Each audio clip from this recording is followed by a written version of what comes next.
Ladies and gentlemen, we're just playing Living Here, and my name is John Gray, and it's summertime. Hi, John Gray. I'm Peggy Burton. And I'm Jim Fuller. Still summertime. It's going to be 100 this week, so I got a summer. I can't wait. I can't wait. Isn't that exciting? Can't wait for the 100 degrees. I want to say something to everybody else out there. We go to 6 counties. I want to say something to everybody else out there, not from Tullahoma. But if you look behind us, we've got Tullahoma football helmet up here, and we love all of y'all. But we hadn't won a football game in 2 years. That's pretty impressive. And we won the coffee pot this past weekend. And I just had to say congratulations to our Wildcat football team.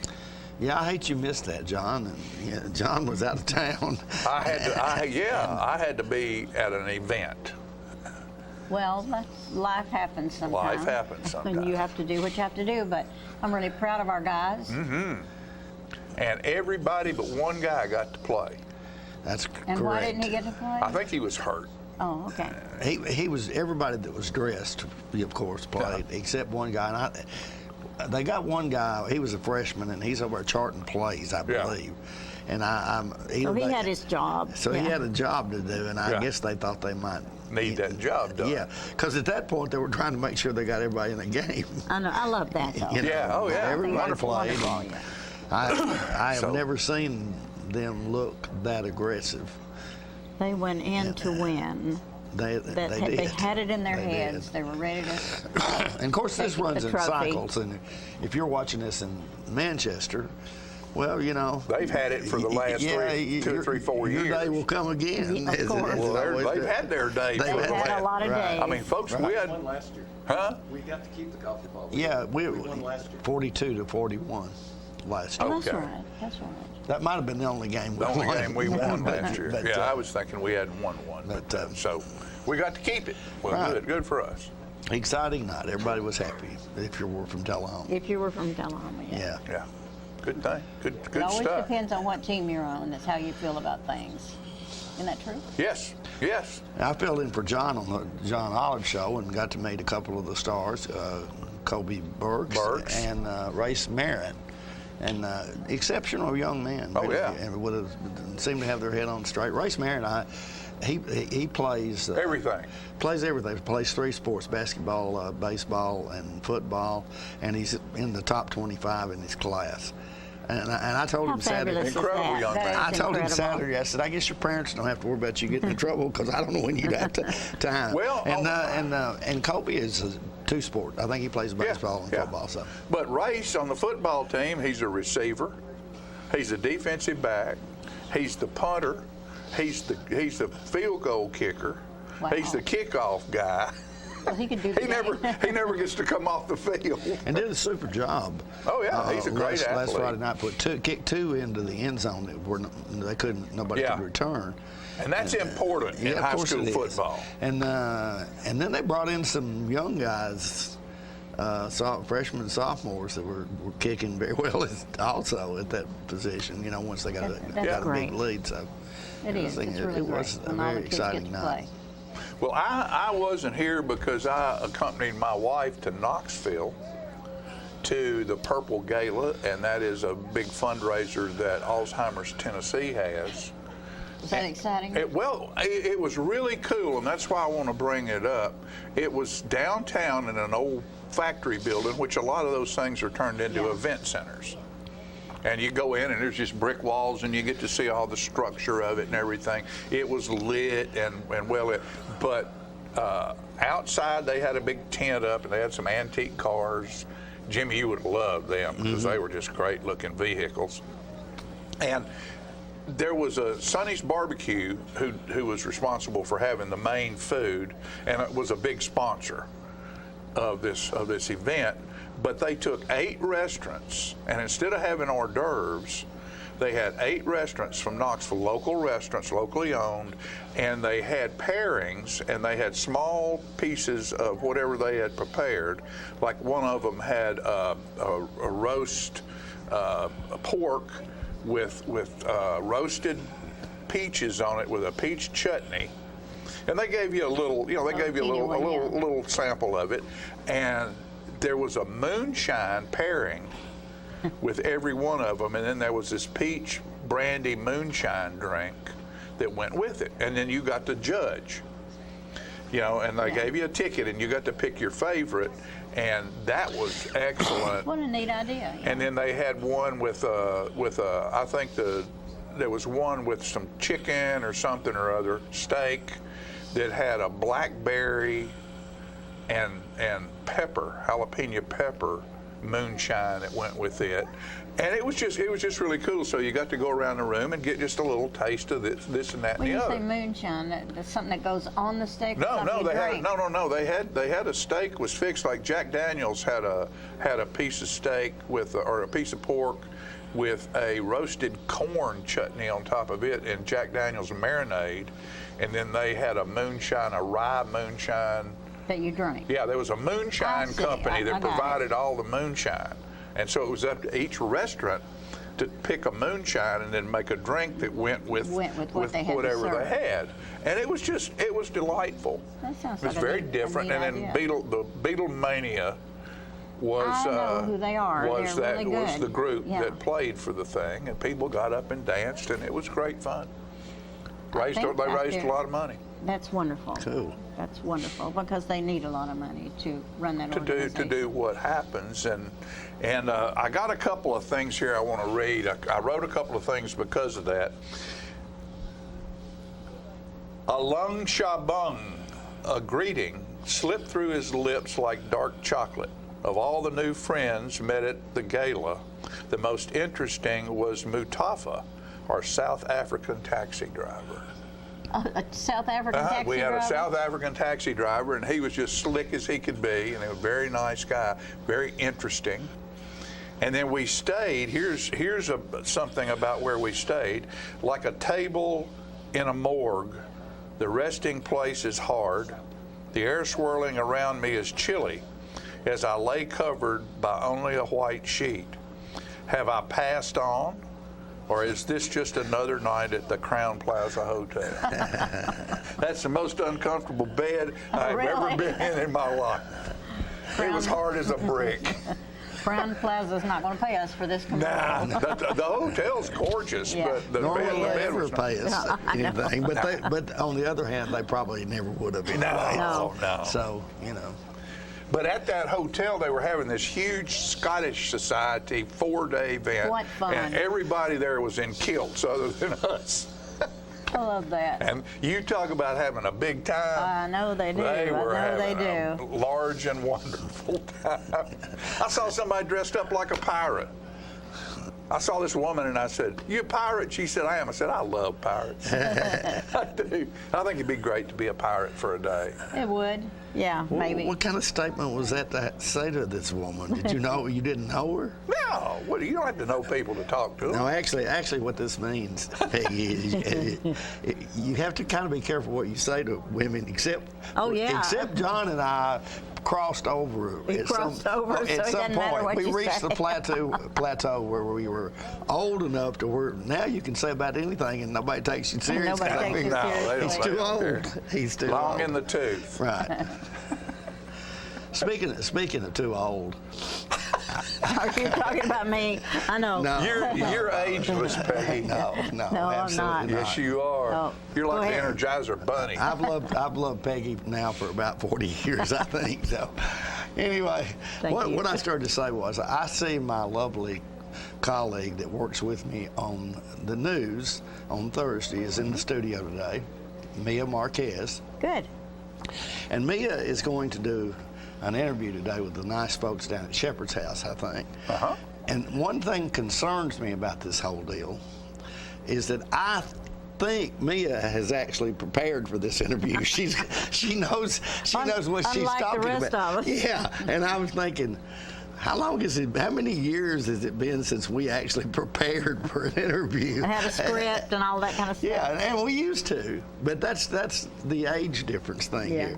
She's probably actually going to know what she's talking about when she gets up here, unlike me. But in our defense, my mentor, excuse me, one of my mentors and one of the greatest interviewers that's ever lived, Teddy Bart, told me that all you need to have is one question. If you have any more than one question that you ask someone, the interview will be more about yourself than about them. You ask one question and then you listen. Because a lot of people will prepare and be so worried about what they're going to say next that they'll ask somebody a question that they just answered. That's true in life, though. Don't you know some people you talk to, and before you get your question out, they're already on their spill, and then you don't get to say anything else? Well, sometimes that works. Sometimes it doesn't work so well. Yes, but Teddy, I think, also said that you need to know what you're talking about. You just don't need to say it. You don't have to say it. Let them say because it. the deal is the people to hear the guests. But if they stumble or something, you need to know. You need to be able to throw something in there. Yeah.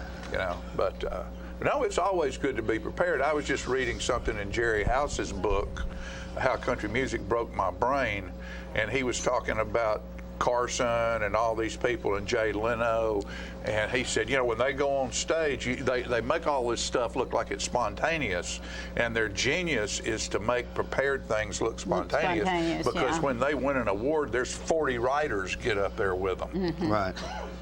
And so they're practicing all the time. It's just knowing how to pull it off is the deal.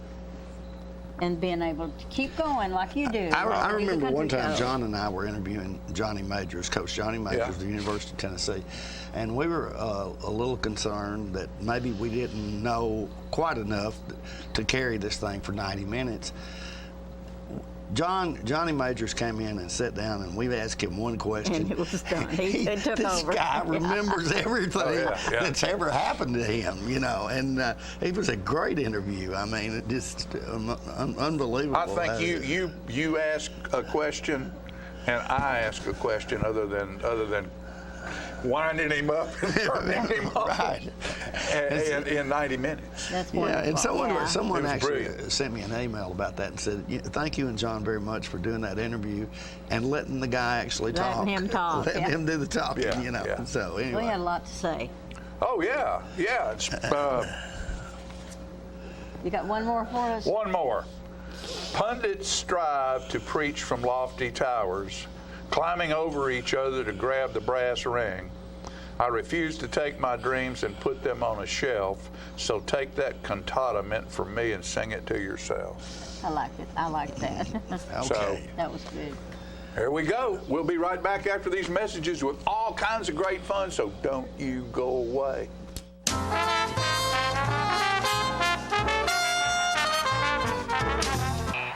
Russell's got your truck, man. Russell's got your truck. Keith Barnett here at the Russell Barnett Automotive family, and we have sold so many new trucks. We've got over 100 pre-owned trucks to choose from.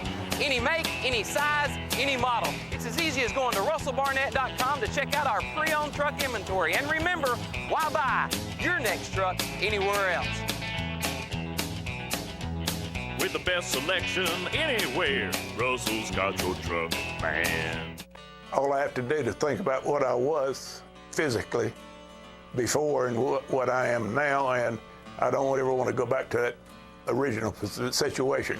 The overall mission of the rehab team is always what is best for the patient and how we can facilitate maximum potential from every resident. Well, the most important thing to me is that I'm allowed to do whatever I want to do, Everyday miracles at Life Care Center of Tullahoma. Get your news first, fast, and free with your news leader on 6 every Tuesday, Thursday, and Saturday nights at 6, 8, and 10 p.m. Local weather, sports, community calendar events, and a comprehensive look at the latest news stories and news makers as only a video news broadcast can do. Get it first, fast, and free with News Leader on Channel 6, your local information network.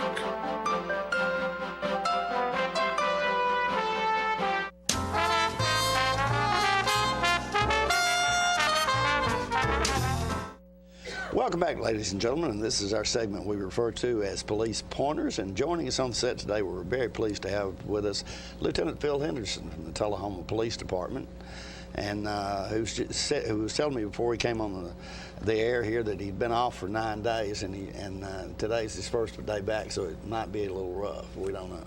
Just a little bit.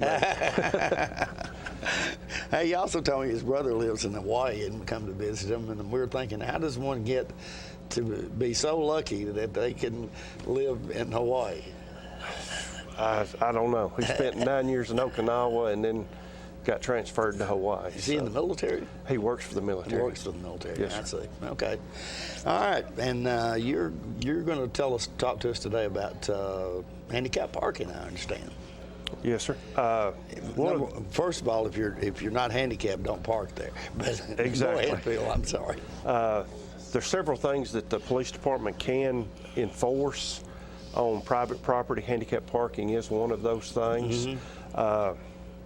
Most people in town either know somebody or have seen people trying to struggle to get in and out of their vehicles. Sure. Or seen vehicles parked in handicap parking with no placard, no disabled veteran tag, or the traditional, handicap tag per se. And we'll get calls on those. Go out there. If they don't meet those requirements, we will issue them a citation for parking in those spots. The judge can fine somebody up to $200. Ooh, that's kind of expensive. For parking in a handicap parking spot. Right. And subject them to 5 hours of community service work. In addition to the parking in the handicap parking spot. Several of the spots that you'll see around town have the blue hash marks on the side, which are van accessible parking spots. Those have 92 inches, a 92-inch opening there so that they can use the lifts on the vans. If you park in one of those marked off spots, you can also be charged if you encroach on any of that. You can also be charged with parking in the handicap. And that's a pretty, common decency would tell you don't do that, because people that actually are qualified to park there, it is for a reason, is it not? Yes, sir.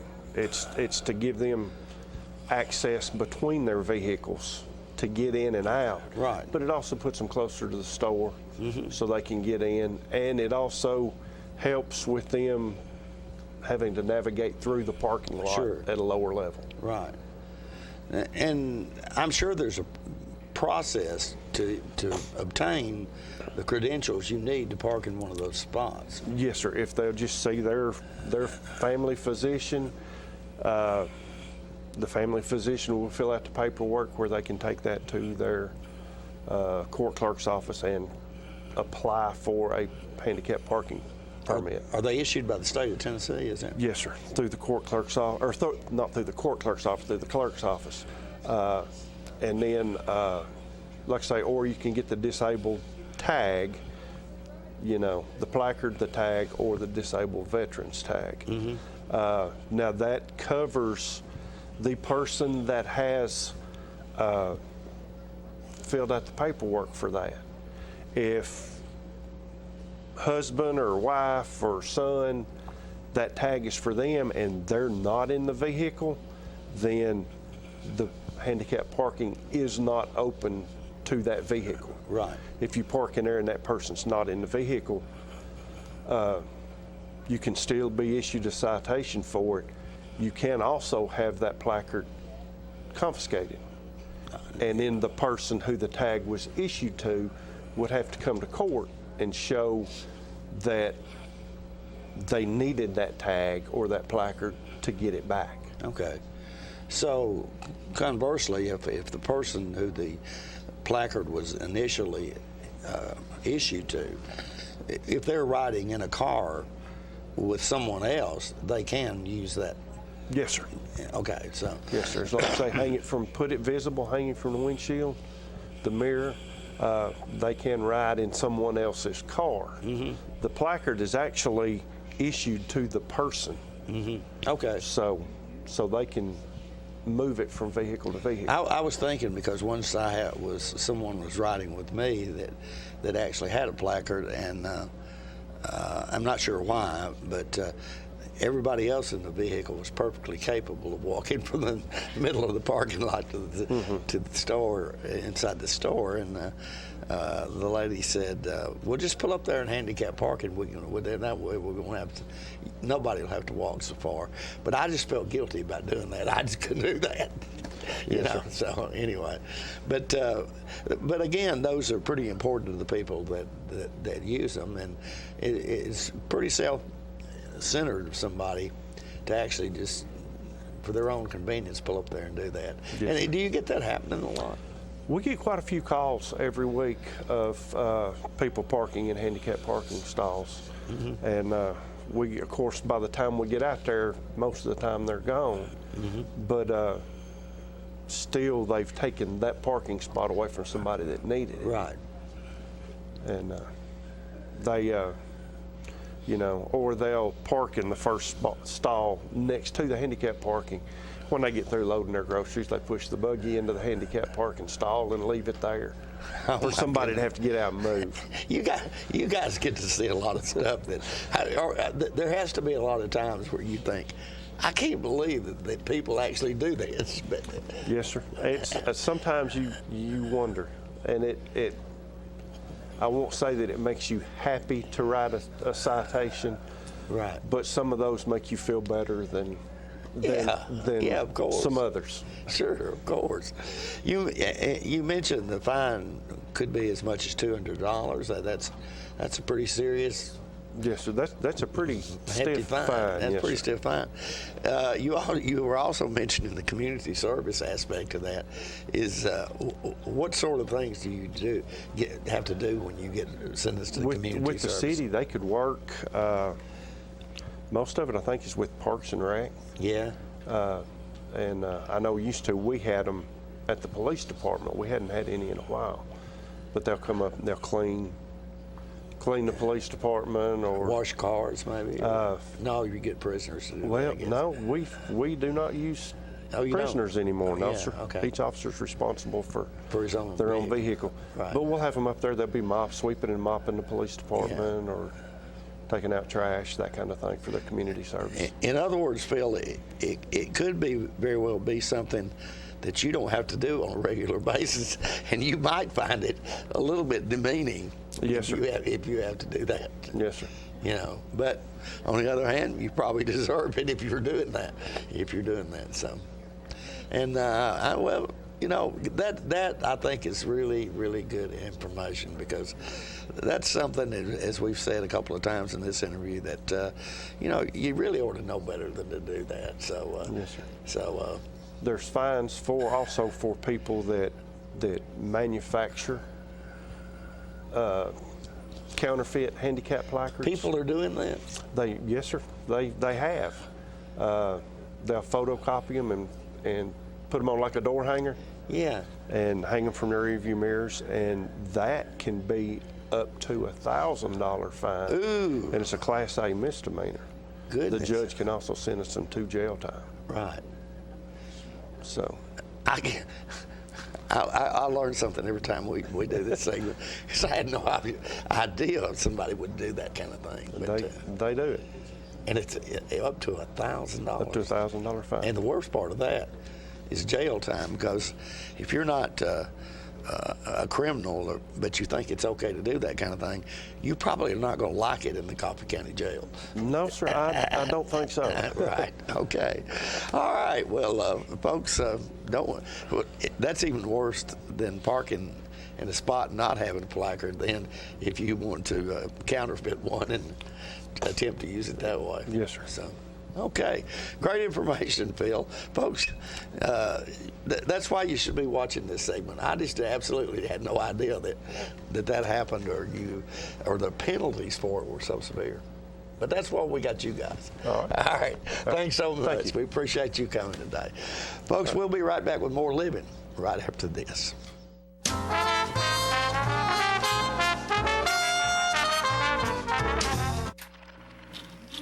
It's your trademark.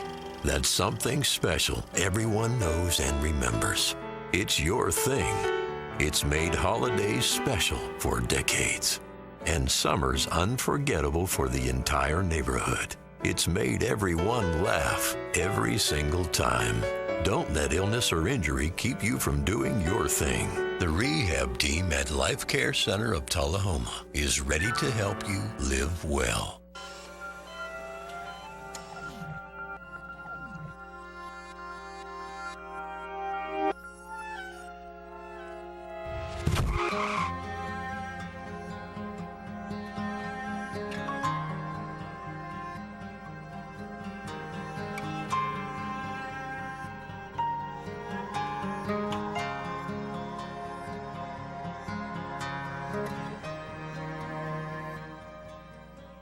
So you've been meaning to do something healthy, commune with nature, get outdoors and meet new people. We have the perfect solution. Come hike with us. You can find a Tennessee Trails Association chapter near you, including Clarksville, Columbia Franklin, Highland Rim, Jackson, Knoxville, Oak Ridge, Memphis, Murfreesboro, Nashville, Plateau at Crossville, and Upper Cumberland. We're on the web at TennesseeTrails.org. It's fun, it's stress-free, and it's good for you. See you on the trails.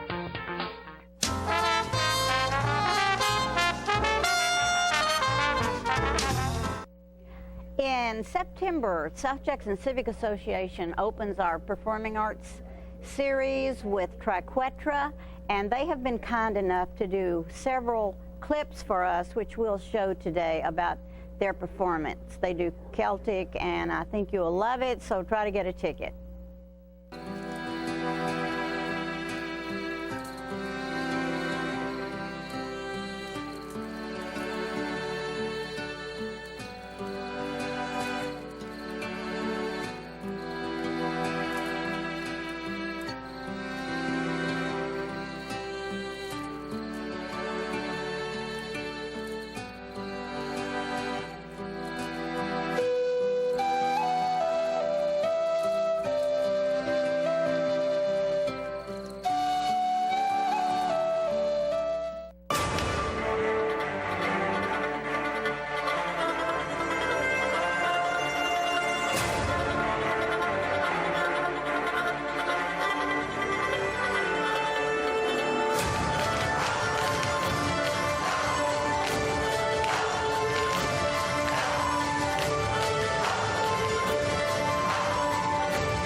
me tell you about the toughest guy on earth.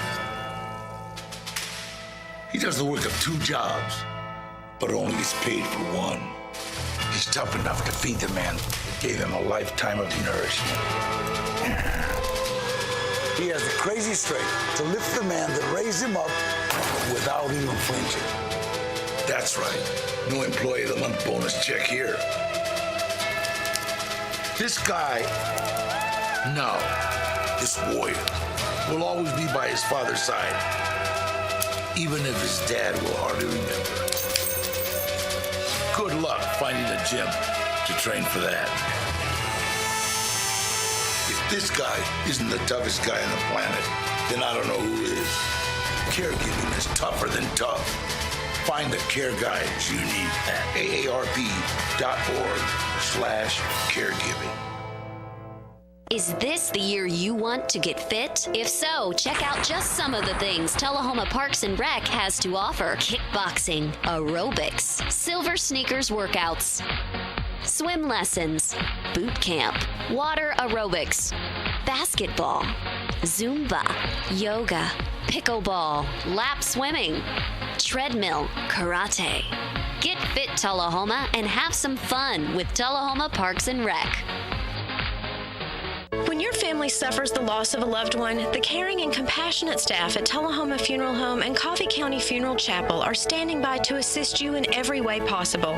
We are proud to support local industry and offer only Batesville caskets. Many funeral homes don't own or operate a crematory. We utilize the only crematory in Coffee County. Your loved one never leaves Coffee County. We can accommodate any need and any budget. Consider our complete pre-need service to remove this burden from your family during their time of grief. Lock in today's low costs and protect from inflation. Tullahoma Funeral Home and Coffee County Funeral Chapel. Our family caring for your family.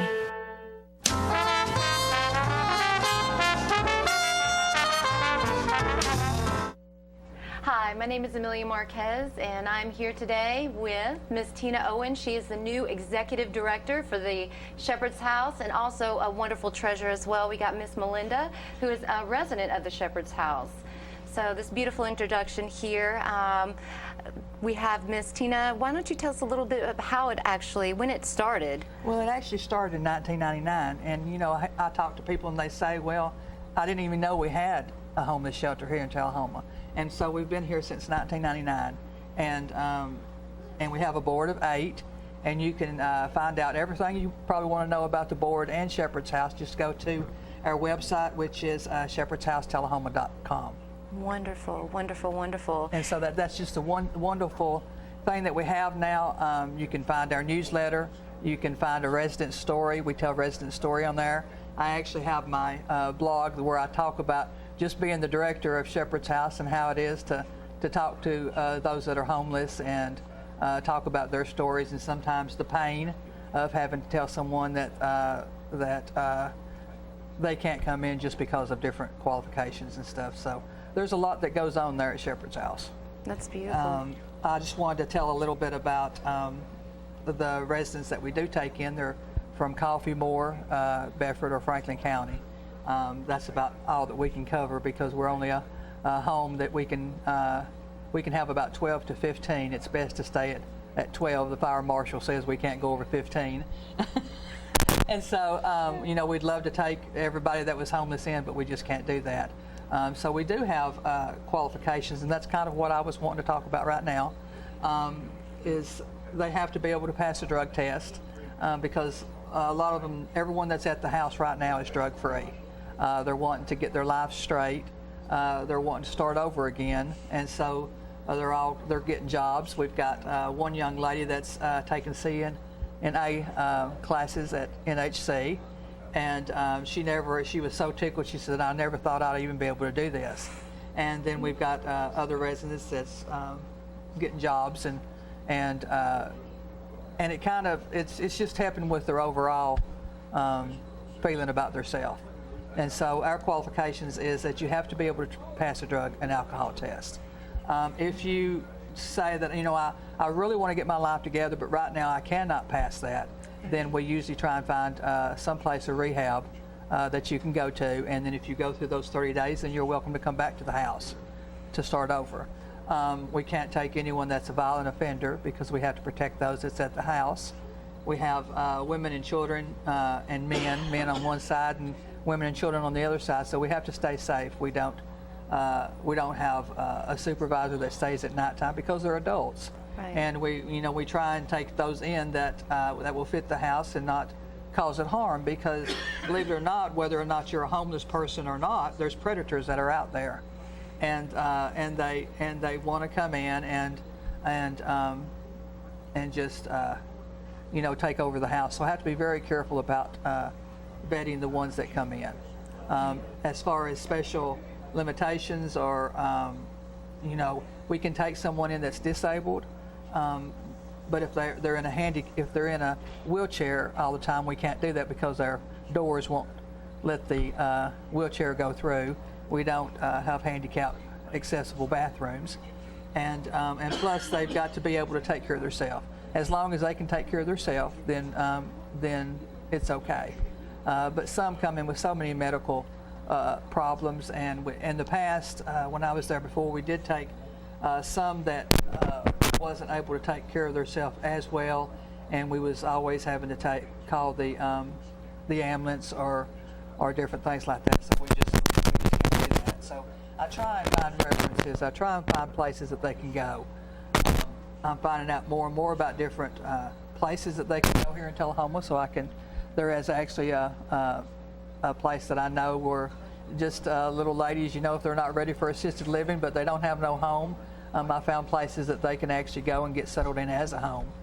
And so I try and do as much as I can for those that come in, but we just have to be very careful. And so people get upset sometimes, why don't you take them? But there's always a reason, and sometimes just because of privacy issues, I can't tell you what those reasons are. Mm-hmm. If someone was to come and ask me something about someone else.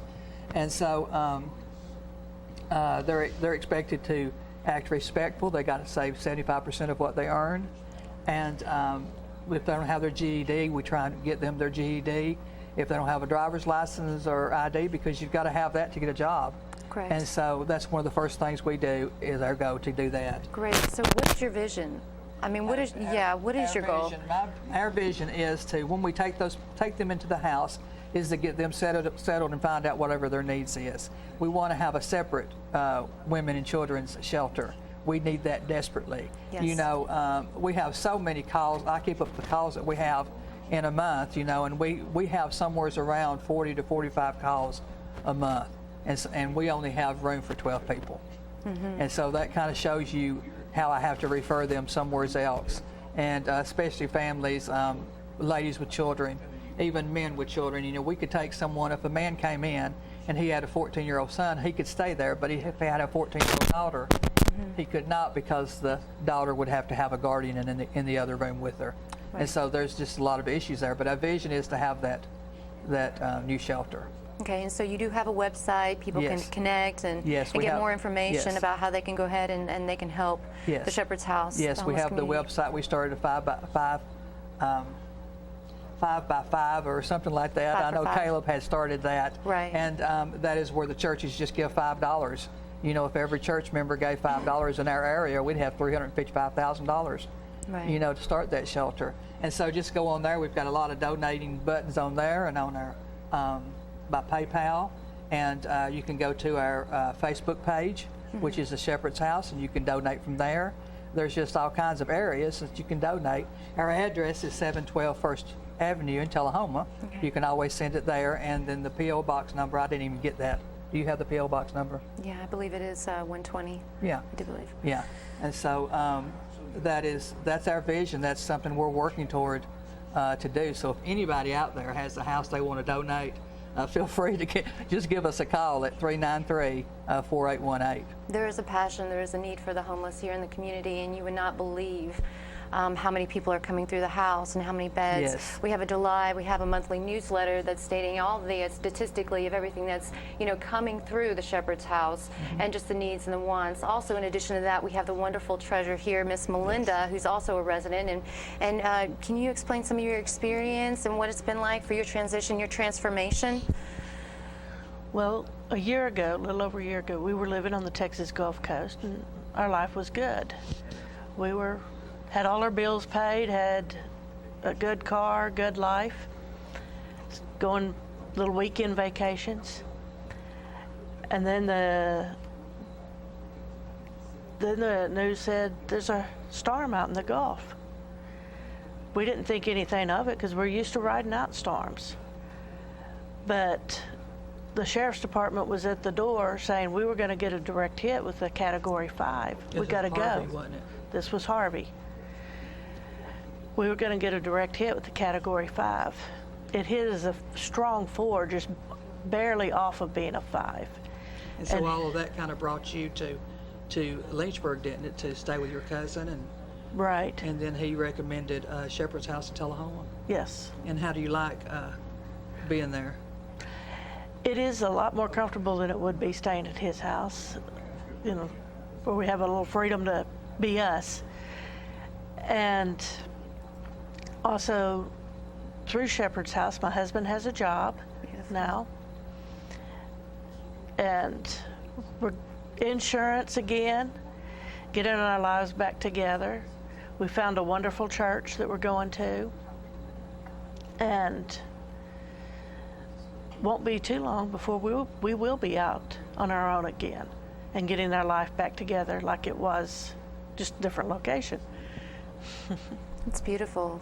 You can see a sense of transformation and enlightenment going through your process, and that you're loved and financially stable. You know, just when the community, they know exactly where it's going to, and that's the passion, that's the drive, and that's mostly the vision and the mission that we have, the Shepherd's House. It's a powerful movement, and there should be awareness to what's going on. I mean, it's beautiful. It's a beautiful transformation, and we just want the community to know that. And I'm so glad and grateful that you're here today to share that with you and to be a wonderful asset to the community. You know, the new executive director, that's. Well, I love being there. I was there in 2011, 2012, and so this is just where this is a ministry for me. It's a heart. This is all I talk about.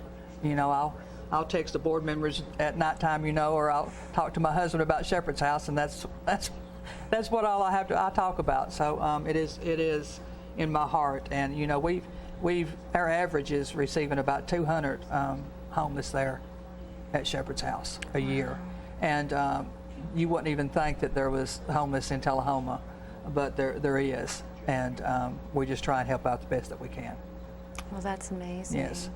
Well, we want to thank you so much for coming to Channel 6 today. We are so, grateful that you're in the community and just helping others, where it's needed. So again, thank you, Miss Tina, and thank you, Melinda, for being here today. Thank you.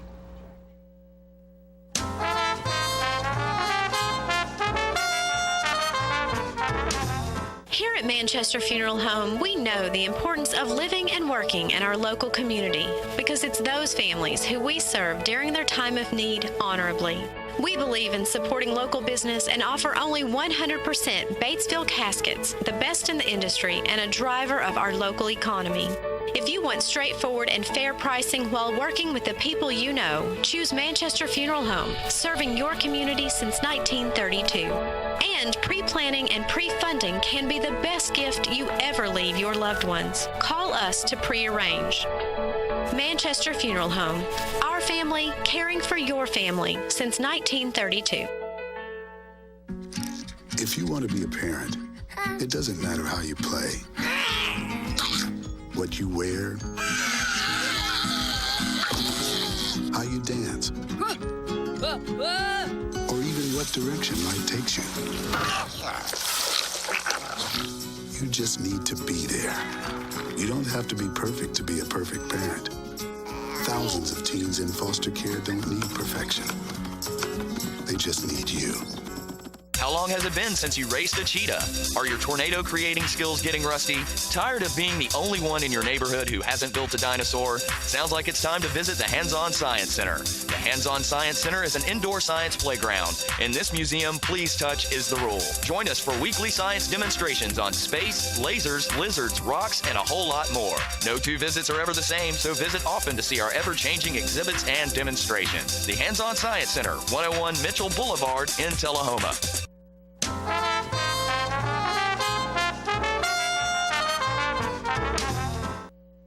Hello everyone, I'm John Rickman. And I'm Pat Welch, and John, we're here today for segment 23 Hot dog. I mean, 23 is going to set us free. Yes, sir. I've got one song that I wrote many years ago about being happy when you're singing. Many times in my life I've been down and out, but I never did stay down for very long. When you feel myself slip into the valley of despair, I'm delivered on the wings of a song. When the worries of this world weigh on my shoulders, and it seems I'm falling on my face for sure, I sing, and when I do, my burden's lifted, 'cause there's nothing in this world a song won't cure. Sing, sing, sing when you're unhappy. Sing, sing, sing when you feel blue. 'Cause when you sing, sing, sing, your voice like sunshine will part those gray skies and shine right through. That's the Reader's Digest condensed version. There's a little more to it, but I felt like this segment. I don't know if we could take that much excitement if it went much further, John. Well, that was great. Thank you, Pat. But we have some interesting topics today. Yeah, as always. Right, and we normally have a somewhat of maybe a stretched segue, but normally a segue in. I don't know if we got one today, because we talked before we came down here. We might do a little bit of discussion on what some people and I would agree is probably the best period of NCAA college football in its history, and that would be the time following World War II, because a tremendous amount of veterans came back and still wanted to play. So rosters were dominated by people that were from 27, 26, 25 years old.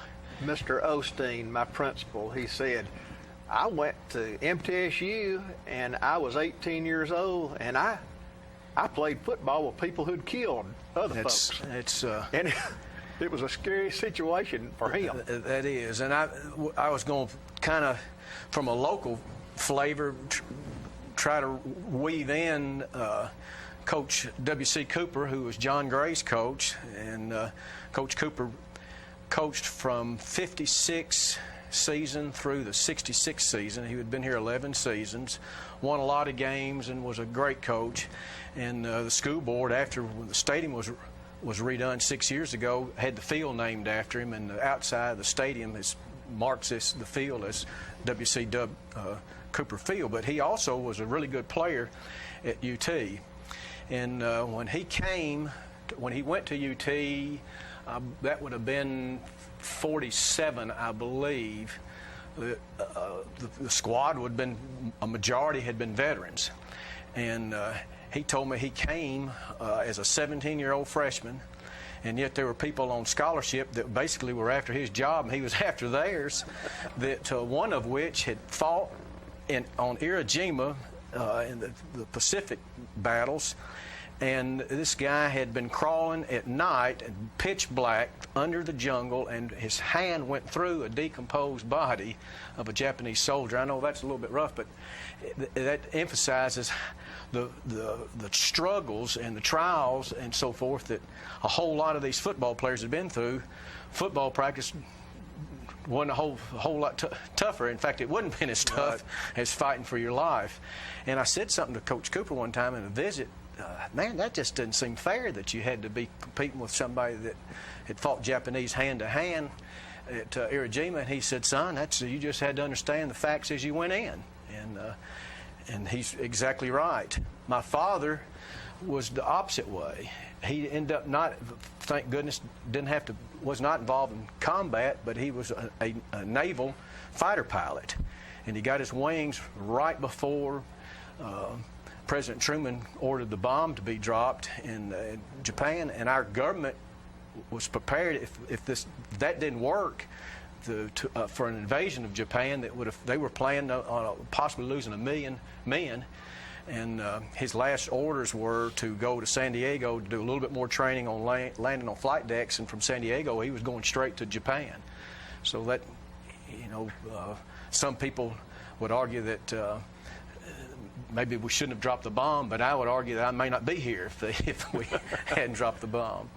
But back to Philip, why don't you show my father's picture? Well, that's better. That's the roster, and I don't know if everyone can see it, but it has an extra line instead of the name, weight, age, hometown, varsity letters, that kind of thing. One of the last lines on the right side is service. And the Alabama section there, I think I figured up one time about 65% of them had served in World War II or during that period, and that was in 48. So in 46 and 47, of course, even a higher percentage would have been involved in there. Now, why don't you show? There's my father's picture. That was his A-Day, or the Letterman's Club. He's a good-looking gentleman. He and he kept his hair his whole life too, John. I was always jealous of his looks and his hair. And then we'll show one of Coach Cooper, and the Coach Cooper picture was drawn out of a 1948, the 1948 Tennessee-Alabama game program. And Coach Cooper wasn't a bad-looking individual. He was principal at West when I first came to Tullahoma. Right. Good gentleman. He went back after he finished coaching and got a master's in administration, and did a great job in administration for the city schools. And then what may be, to me, is really interesting is those two guys played against each other during this wartime. Coach Cooper came in as kind of being the disadvantaged, where he first went to UT. He was the young guy. My father, during this 1948 Tennessee-Alabama game, was 24 years old, I believe. But Tennessee won that day, either 21-6 or 21-7, and Coach Cooper threw a touchdown pass, and then in the fourth quarter he ran for one, and he was voted Coach Neyland's player of the game of the week that week for his efforts against Alabama. And I've got a tape of the whole game, but Philip has pulled out two plays. The touchdown that Coach Cooper ran in the fourth quarter, which was the second score he was involved in, and the kickoff immediately following was returned by my father. So we got Coach Cooper and my father back to back, and I was visiting one day, and he pulled out a whole lot of mementos he had, and he had a Knoxville News Sentinel. There's the score of Coach Cooper. Take that, Alabama. Yeah. I wish you wouldn't be so. I wish y'all wouldn't be so. Take that, Jerry Mathis, Tim McGehee, various ones. And then this kickoff was returned by my father. Two plays removed, and I was mentioning the Knoxville News Sentinel at that time, and I can remember when I was first reading newspapers, the Nashville paper following the UT game would have a little chart on one page, and it had showed a cartoon character of maybe Smokey the dog carrying a ball, and a straight line was a run, a dotted line was a pass, and it graphed as a kind of caricature every play of the game. And Coach Cooper's paper from the Sunday following the third Saturday of October 1948 had that, and he was looking at his name, and then he noticed right under his name the kickoff was returned by Welsh, spelled W-E-L-S-H like my family spells it, and he was just stunned. He said, "That's got to be your father, hadn't it?" And so I went back to the tape and found that it was back to back. They didn't know each other. He knew. That's amazing. Coach Cooper knew me and my brothers from playing with his twin boys, and so he knew who my father was. But I don't know if he knew that he played at Alabama until the connection. But I know they never met, and it really, when Coach Cooper figured that out, it really bothered him. You know, all that time, and they could have really reminisced and had a great time. Tell me what John and your children said when they noticed they saw a tape of your dad running a touchdown, and he simply handed the ball to the referee. Or the umpire. That same year was 1948 was the first time Alabama and Auburn had played in something like 40 years, and the state legislature in Alabama got to where they were going to cut fundings off to both schools, force them to play, and Alabama beat them. That game was 55-0. It was the most lopsided score of the rivalry. And my father scored the second and third touchdowns, and I've got tape of that. And one time we were watching it, and my kids would have been like 6, 4, and 2, maybe something like that. And one of them, when he saw it, my father scored on a pass, jogged in. He was way behind secondary, and jogged in and handed the ball off and just jogged right off, all in the same motion. Never acted like he was just out for a morning romp. And one of my kids said, "Pawpaw, why didn't you spike it?" Which at that time would have been the furthest from somebody's thought. You know, it's the exuberance following a good play is definitely has changed. It's a little different today. Isn't it? There's a lot of. Well, Pat, this is great. And well, I monopolized a little bit, John, and you did well. I appreciate you. Well, you knew more about the subject today than anyone. Well, it was a great time in college football and a time where it was really competitive. By the way, Mr. Cooper took that single wing, which they ran at UT then, and brought that to Tullahoma. And these boys, now our age, my age, and the ones that play for Coach Cooper, ran that single wing just like it, and I was telling John Gray this morning that when I watched the whole tape, I felt like I was 10 years old in 1964 watching their games, because it was exactly the same offense as what was on that tape. So that, John, I think that wraps up segment 23. But that's not the end of the stories. We've got more to come. Unless P-Head says we're out. Thanks.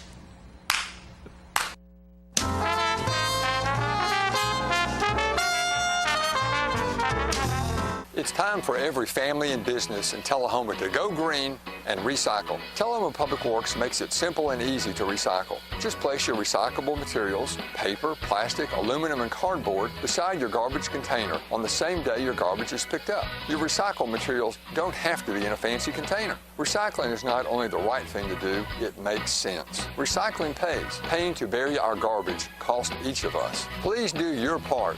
Let's go green, Tullahoma, and recycle. Hi, I'm Cindy. And I'm Jacob. I'm the Rooster. And I'm the Red Mate. And we would like to welcome you to Roosterwear. Yes, Roosterwear is a cottage industry producing accessories for men, women, children, babies, and pets. All items are hand cut and sewn locally. Roosterwear specializes in bow ties, pocket squares, scarves, cufflinks, neckties, and aprons of all sizes for all ages. Baby products include onesies, diaper covers, bibs, and burp pads. All bow ties, tied yourself or pre-tied, come with an adjustable neckband. All products can be made with the material of your choice, as special orders are available upon request. Don't be standing back looking at fashion. Create your own with Roosterwear. Come visit us at roosterandredmaiden.com to find our handcrafted designs for the cock of the walk.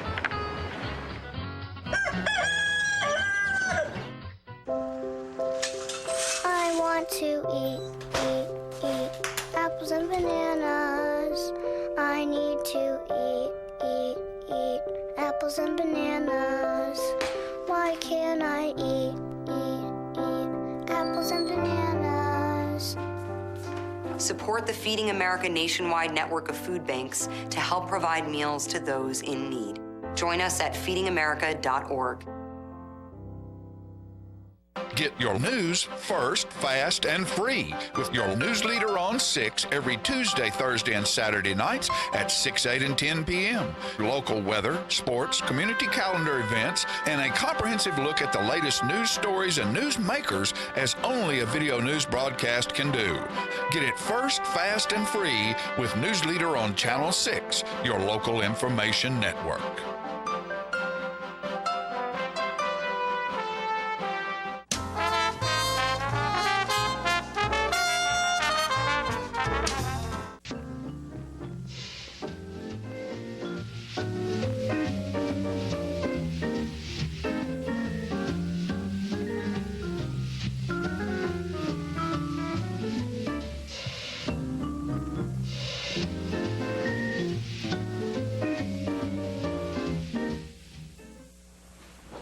Good morning, all you wonderful viewers in TV land. We thank our camera gentlemen for bringing us a good, sharp, clear, colorful, contrasted picture this morning, and we hope you enjoy the program. We love to share what we remember about the old times in Tullahoma, and we've been traveling along down North Jackson Street for a couple of weeks and want to continue to go down that way. And about the fourth block in North Jackson Street. Remember now, there were residences all the way on North and South Jackson Street on both sides for years and years and years, and many of them have been replaced with businesses and commercial buildings. The block on Hogan Street, there during and along North Jackson Street, again was full of residences, but there on the corner, left-hand side of North Jackson Street, there's an attorney's office, and then a residence, and then going right on down, there's a big pool and tub building, a spa, and then there's Audio Masters where they have music and related items with recordings and playbacks and that sort of thing. And then there's another business there and a loan office at the corner of Blackwell and North Jackson Street. And across the street from there is the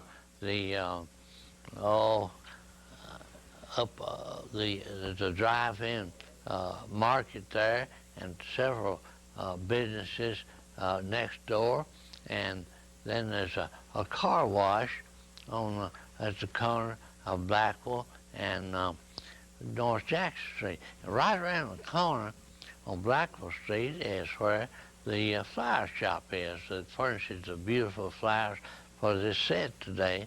And in the second block of Blackwell Street is the Smotherman home, and it is a beautiful home there, residence, and that's the site of what was the famous Civil War hanging tree there. It has been destroyed by lightning, but in the front yard, but that's a very, very historical landmark. Now on Jackson Street, there's a residence that I believe is now occupied by Seagroves Realty and Company, and on the corner there's a walk-in hair stylist place.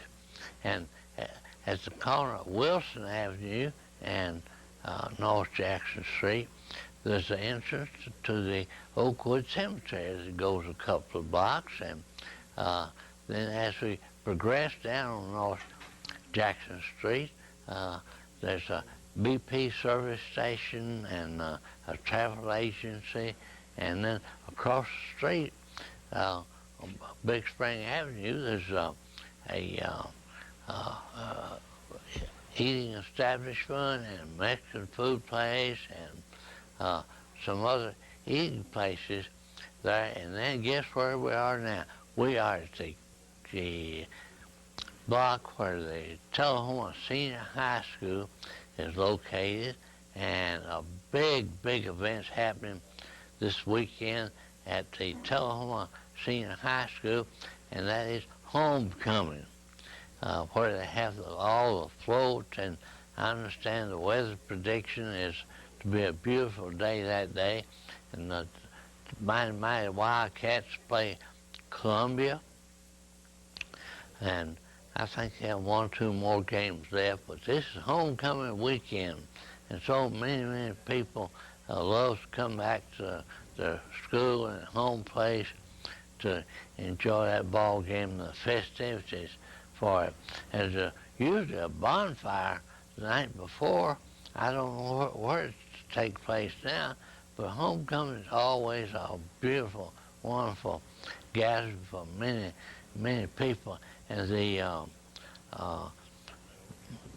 one of the best top marching bands in the state, of course we think it is, and it is the Tullahoma High School marching band, but Columbia has always had a wonderful marching band, and we're looking forward to their performance and homecoming.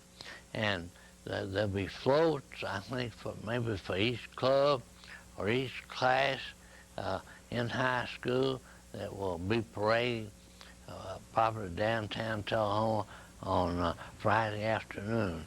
And we hope everybody will come and support the mighty Wildcats in their efforts to make homecoming a great success. And remember, that school was built in 1957, and Tullahoma has played Columbia for many, many years, and it's been a super establishment. And we hope everybody will come out and enjoy the game and the parade and all the festivities that go with it.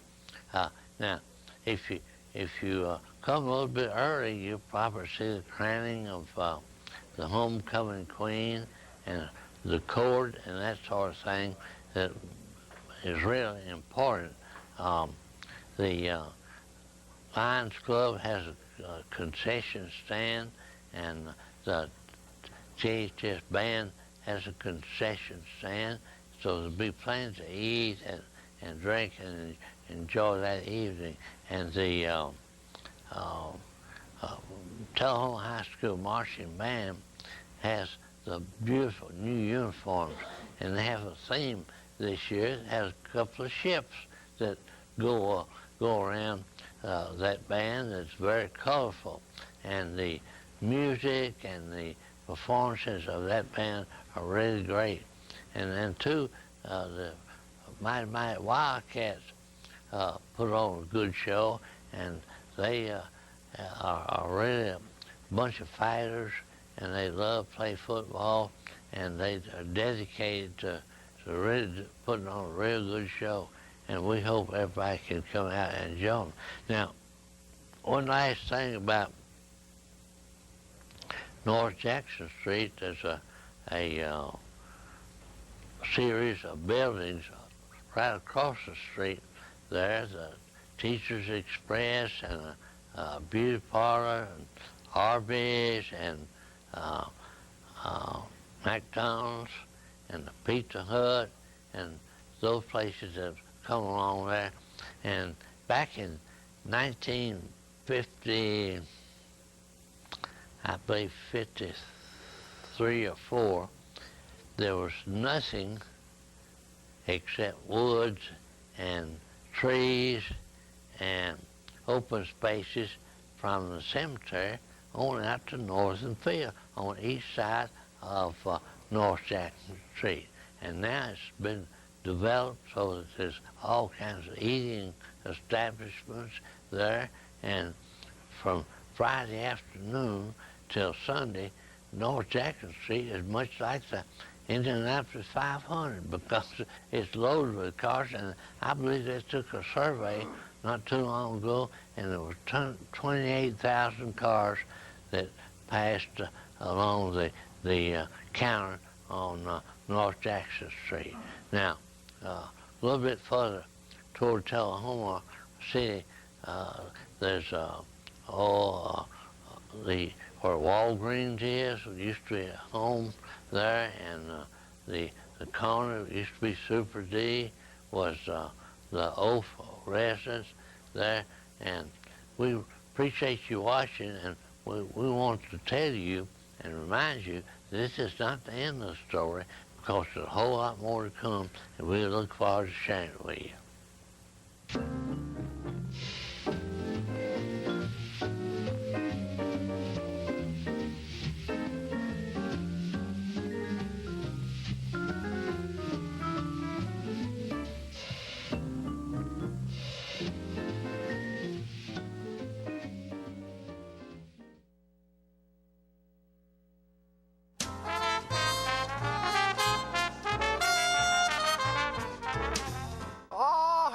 Ladies and gentlemen, this is the paint. I just knocked a tree over. This is the paint doctor. I got the color wheel. Now, you know what a color wheel is? It is the wheel that the paint works, where you pick all your colors to paint your room. It could be a multicolored beard. It could be a underarm fan. You never can tell. One thing we do know is that it's time to paint. You know, you can make your wife very happy if you go to your house and paint some rooms, or you paint the outside of the house, the inside of the house. It makes them feel very good because you work hard for them and they like that.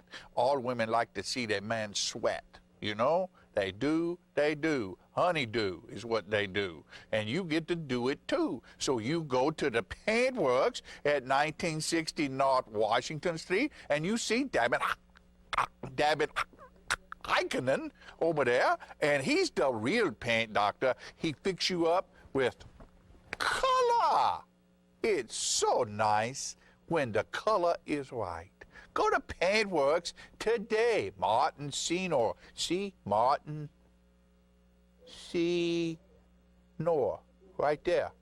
Martin Senor at the Paintworks. Bye, and we see you next time. I'm burning up. You know what, guys? There's a lot of tree branches and dry brush over here. We should probably move the bonfire over there.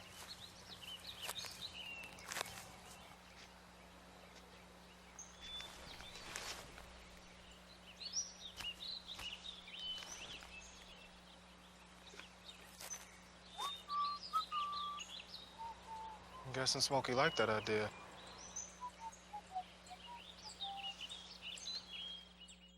Okay, so what would you bring to my company? What do you need?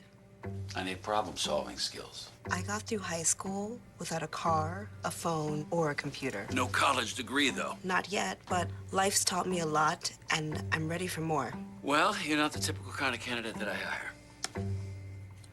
But you are exactly what I'm looking for.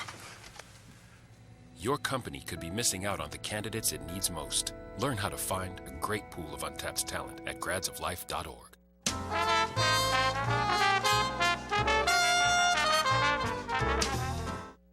All right, folks, we're back, and we got to talk. We're going to talk conversations with Peggy and John.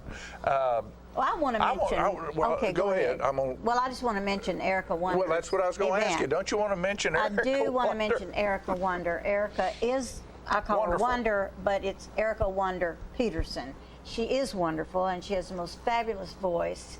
And I have been wanting to encourage her to do a concert at South Jackson. So she's on September 9th, Sunday afternoon at 2:30. She's going to do a segment on opera, special soprano operas, and then she'll do a section on probably Broadway and a few other things. And it'll be called Songs of the Stage. And I hope that you will get a ticket. It's 455-5321 or www.southjackson.org. You can get tickets online, or you can come to the door and get a ticket. Right. But anyway. Now that's on a Sunday afternoon? It's on a Sunday afternoon, and Erica is extremely talented. She's the one that's responsible for so much of the performing arts for teens, and I would appreciate it if people would come down and support her. You know, and that's a really interesting thing that South Jackson does in the summertime is they have a youth camp. They have a wonderful down youth there camp. for 2 weeks and teach young people, and I think the youngest is maybe 5, 6, something like that, up through high school age, about stage and stage performance and everything from sound and lights to seating to building sets to. And I have to tell you, it's usually done in the morning, and you can't get a babysitter for your child if you have to go to work that day. It's a wonderful, extremely important way to keep kids organized and doing busy things. I think they do that for 2 weeks in the morning for 2 weeks for. It's not 40, a lot. 50, 60 bucks, It's something like not a that. lot, Cheaper than any and, babysitter you could ever hire. I have never seen a child come out of there unhappy. No. They'll do a production. Last summer they did Oliver, and I guess they'll do another one in the summer. But anyway. A lot of fun. Don't forget Erica. A lot of fun. September 9th. What else you got going on down there? Oh, I was afraid you were going to ask. Booked? I've got the season booked for this year.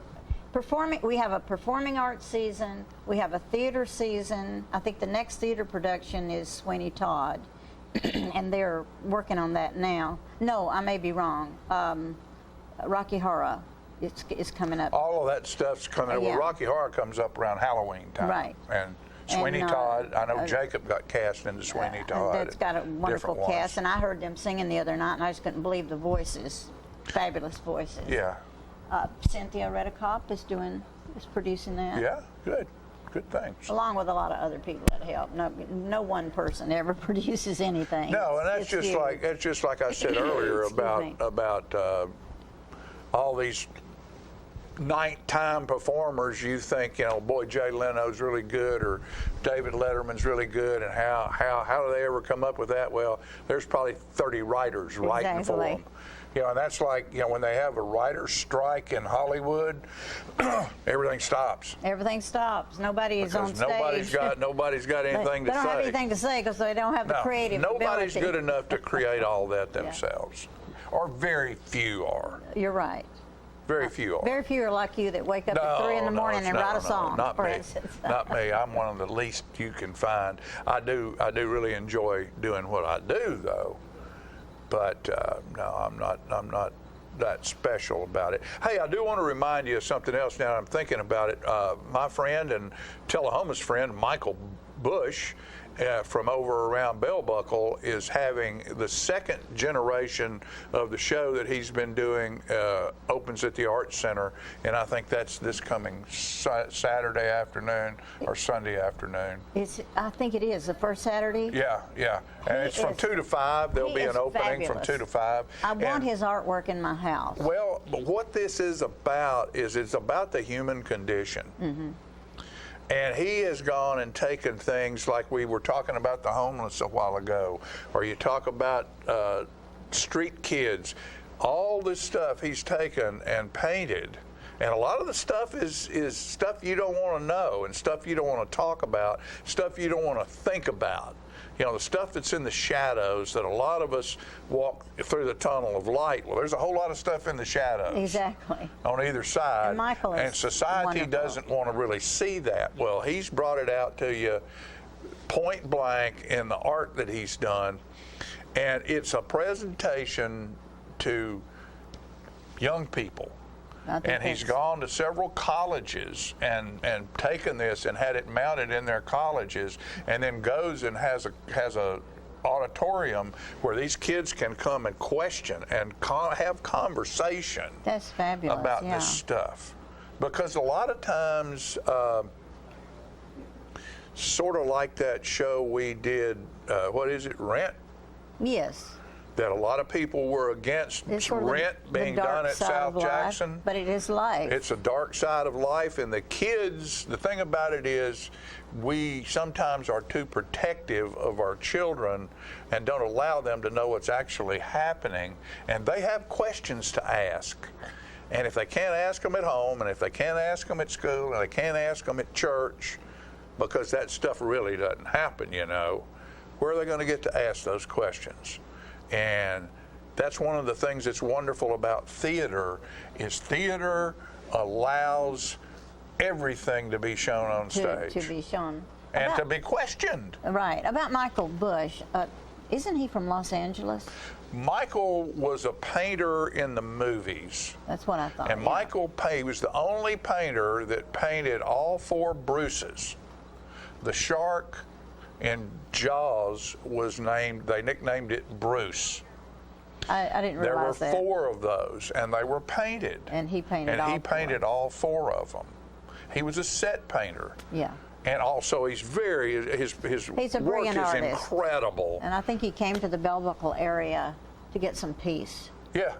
He was talking about one time they went in a bank to do a movie, and they wanted the movie in this bank because the way it looked. Well, the bank had just spent hundreds of thousands of dollars to make it look that way.